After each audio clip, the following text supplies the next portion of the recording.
Well, I have a very odd looking piece of hazelnut.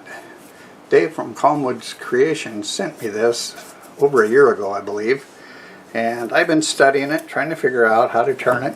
My first thought was, well, maybe just like this, but I'm going to turn away most of the wood. I've decided to turn it this way, and I've got a lot flatter area.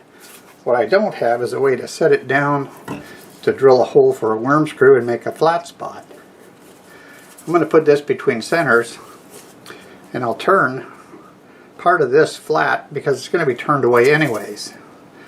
So let's get it mounted up on the lathe, and I'll show you that. We're going to cut these ends flat so I can sit it there and put the hole exactly where I want it and have it line up with where I want it here. I've got it mounted between centers. I've never turned hazelnut.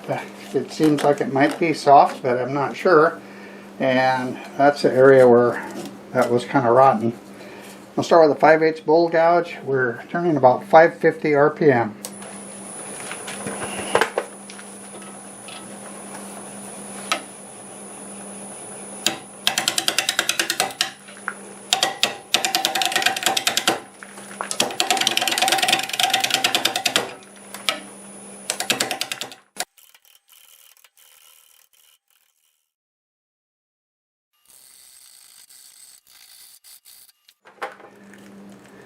Alright, I think that's not bad. I may just have to set it on some parallels. I could turn a tenon on here and put a shape on it, but this wood is fairly soft and I'm afraid the center might shift on me. So let's get this over to the drill press and set it up and drill that hole in there. So I have these two parallel boards. I put them on the drill press table, and those flat spots that I turned on there sit right on it. I've got a 2 1/8 inch bit set ready to put a flat spot on here, and I'm holding it down with this drill press clamp that my good friend Phil gave me. So let's see if we can do this.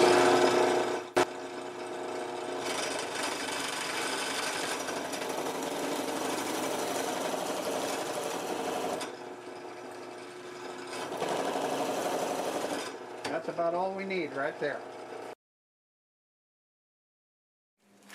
I've got it on a worm screw now, and that works pretty nice.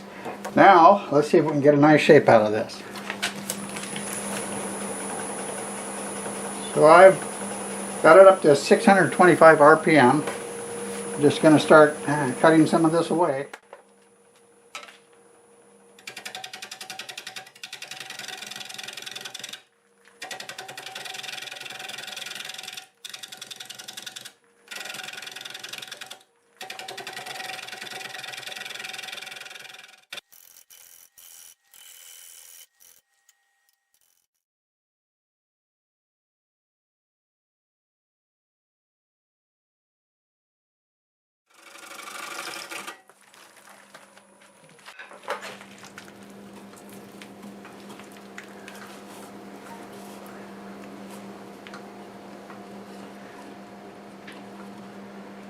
I think this might be interesting. Got some rot right in the middle. I may have to be using my water-based sanding sealer wet sanding technique on this one.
I'm going to cut this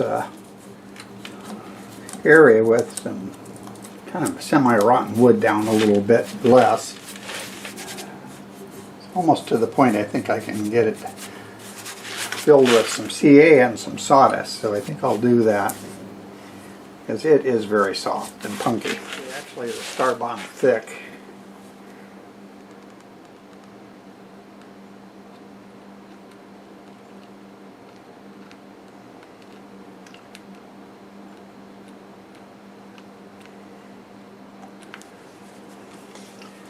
I've got some shavings right here that have come off of this.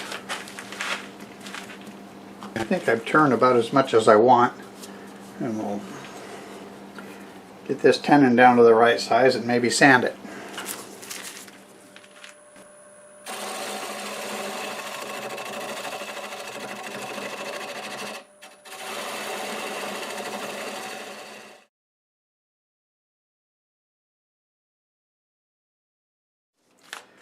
I'm going to use the Negative Rake scraper on these areas that I use CA and sawdust, and I need to try to touch this up here. It's a little punky and there's a lot of tear out, and see how that works out, but I think I'll probably soak this with the shellac based sanding sealer to try to toughen it up.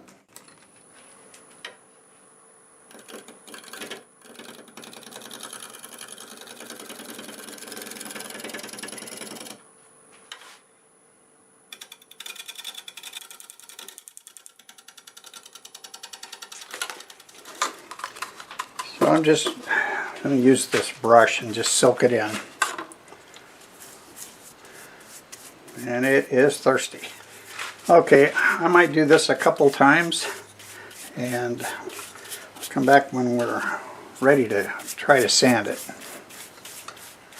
Alright, that sealer's dry. I'm going to see how it sands now. I'll start with 80 grit and I'll probably sand it up to 400. We'll get it flipped around and I'll put the rest of the sealer and shellac on it once I cut the inside out.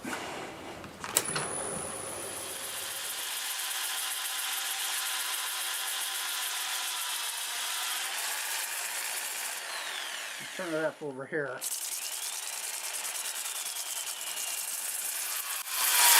Try to skip past that bark.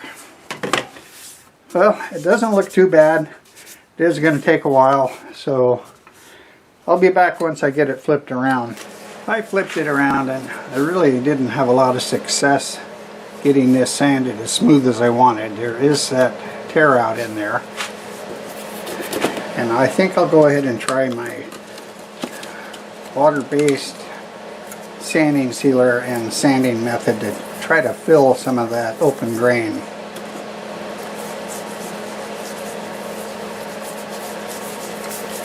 I worked on some other pieces, so I think it'll be worth it. I tried the shellac hoping that that would toughen it up, but I think I really need to fill some of this. And I'll be sanding with 120 grit here. We'll be making a slurry and hopefully it'll fill that up. But I can do some of it right here like this. And this will really start making that slurry. And I think you can see it. It's on the sandpaper there. I'll go ahead and do this and hopefully we succeed with fixing this up, and then we'll go ahead and turn the inside. Okay, while this dries here, I'll start cutting the inside out. I've got my little heater on to help that to dry, and we'll just have to see what it looks like on the inside. Hopefully it's not quite as punky as the outside. Got my 1/2 inch bowl gouge for doing 750 RPM.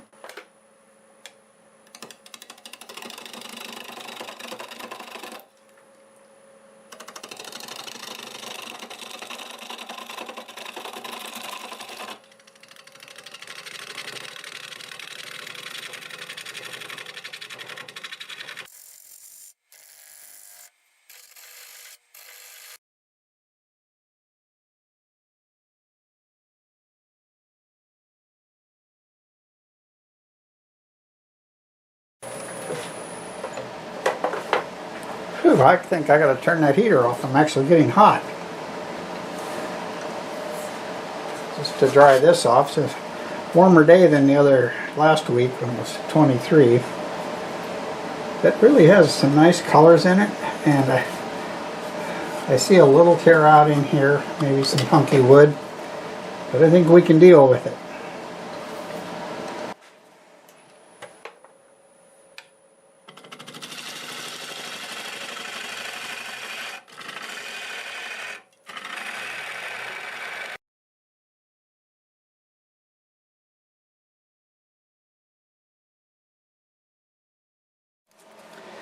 I don't think I'll take much more off the walls. This area dips in here, and I have about 3/8. I don't mind taking a little bit more, but not very much. I do have to take quite a bit off the bottom, but when I come back up here to do that, if I take really light cuts, I can get down to maybe 1/4, and I'd be happy with that. But when you come back up that wall from making a cut, I like to rock the tool back, because if you leave it like this, that tip could grab unsupported and get a catch. So I rock back, come up, and find the cut again. So let's go ahead and take some of that off, and maybe I can show you what I'm talking about.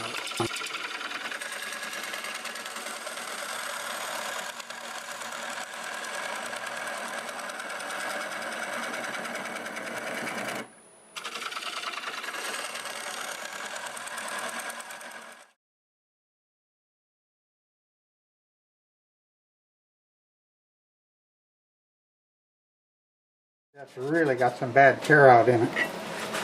See if I can clean that up with the 1/2 inch.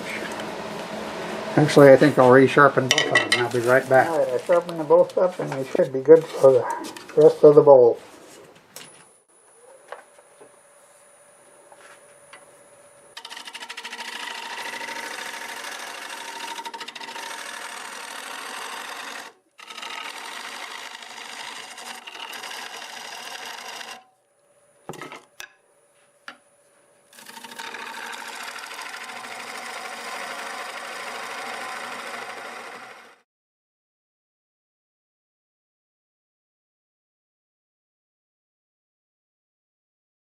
That's real nice. There's some nice color in there. I think I'm going to stop right there, because I got really nice looking inside. So it's pretty thick right now, but I'm stopping right here, and this is why. I don't know how well you can see all that coloring in there. It really looks cool, and I don't want to cut that away. And you never know if it's going to still be there if you take another 1/4 inch off. So I'm going to get the Negative Rake scraper out. This is actually pretty smooth. I got tear out up here. I'm going to have to work on that, and I'll come back and we'll get it sanded and get some finish on there, and maybe we'll have to use the wet sanding with the water-based Minwax.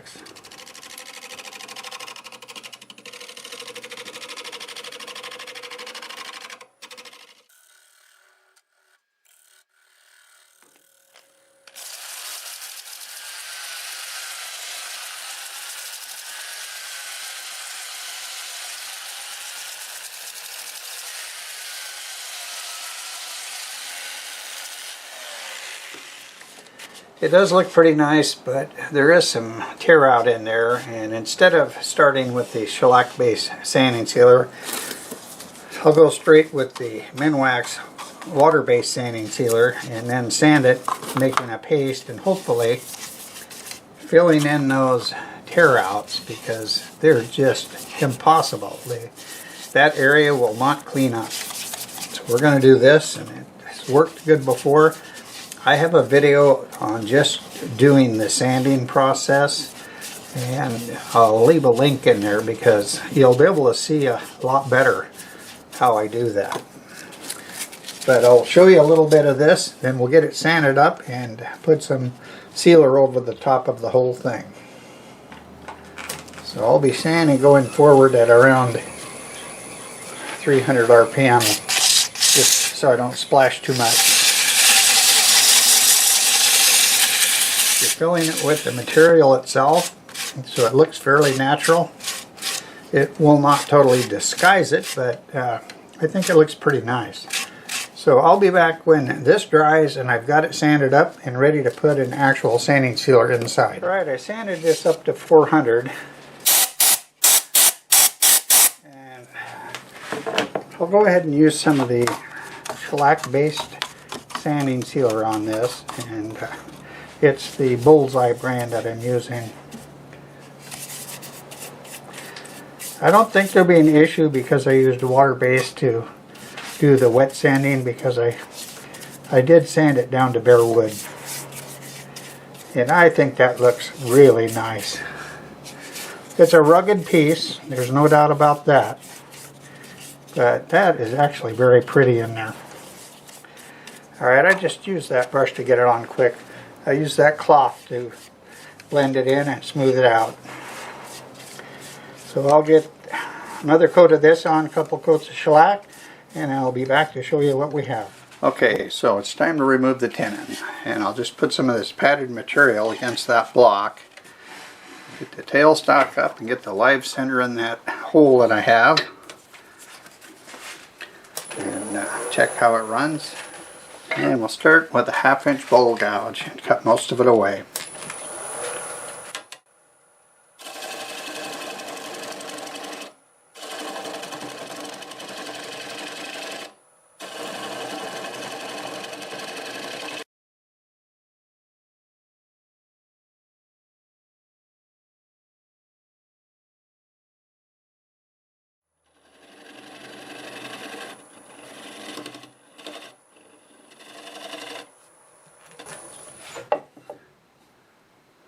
Okay, that's good. I'm going to switch to this little spindle gouge and we'll see if we can cut that nub off.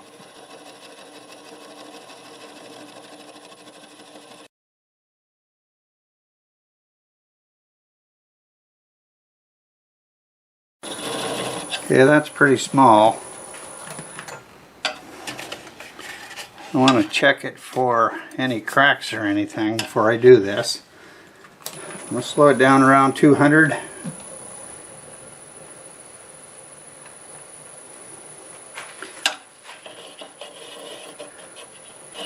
Like Phil says, when that nub stops turning, you're through. I do have my left hand on the stop button.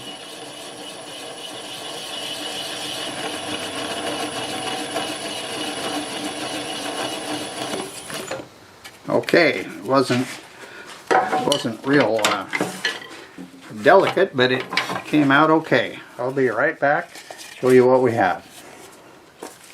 Well, here it is. One very challenging piece of hazelnut. And I knew it was going to be challenging when I opened the box after Dave sent it to me, because there was some rot on the end and I just anticipated having quite a bit on the inside, and it did have a lot of tear out. But all in all, I'm very happy with it. I think it turned out really nice.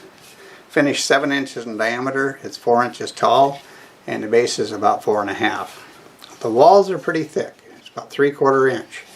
But that's because these other areas right here, where the bark goes in, it's about 1/4 inch. Same thing over here, it's less than 1/4. And there's actually a bark inclusion right there, and it goes all the way through. So if I would have kept cutting, I probably would have had a window in there, and I really didn't want a window. I used the Minwax water-based sanding sealer to wet sand it. Makes a little slurry. It got into most of the tear out, and I let that dry and sand it to bare wood. And then I used the Bullseye shellac-based sanding sealer and Bullseye shellac. And it looks pretty nice. You can still see the tear out if you look close, but it's a rustic looking bowl, and I think it looks great. Let me know what you think. And thank you, Dave, for sending me this piece of hazelnut. I hope you all enjoyed the video. If you did like the video, do me a favor and click that like button. And while you're there, it would be great if you could share the video around. Those two things will really help my channel grow. Leave a comment. I read them all, and I do my best to answer them all. Thanks to all my subscribers. And if you're not, please consider doing so. I do a mix of all types of turnings. Some are simple and some are complex, so let me know your favorite. Thanks again, and until the next time, see you later.